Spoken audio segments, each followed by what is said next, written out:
ഷൗക്കത്ത് മാഷിന്റെ കുഞ്ഞുങ്ങൾക്ക് അവരുടേതായ സ്വപ്നങ്ങളുണ്ട് എന്ന പുസ്തകത്തിൽ പരാമർശിക്കുന്ന ഒരു കുഞ്ഞു കഥയുണ്ട്.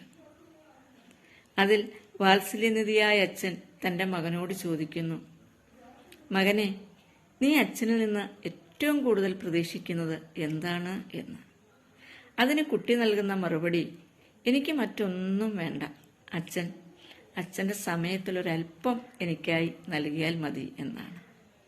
അത് വേണ്ടുവോളം നിനക്ക് ഞാൻ തരുന്നുണ്ടല്ലോ. ശരിയാണ്, അച്ഛൻ എനിക്ക് സമയം തരുന്നുണ്ട്, പക്ഷെ അപ്പോഴൊക്കെ അച്ഛൻ്റെ കയ്യിൽ മൊബൈലും ഉണ്ടാകാറുണ്ടല്ലോ. നിശബ്ദനായിരുന്ന അച്ഛന് മറുപടി പറയാനുണ്ടായിരുന്നില്ല. ഇതുതന്നെയാണ് നമ്മൾ ഓരോരുത്തരും നമ്മുടെ പ്രിയപ്പെട്ടവരിൽ നിന്ന് ആഗ്രഹിക്കുന്നത്. നമുക്കായി മാത്രം, നമ്മളെ കേൾക്കാനായി മാത്രം അല്പസമയം.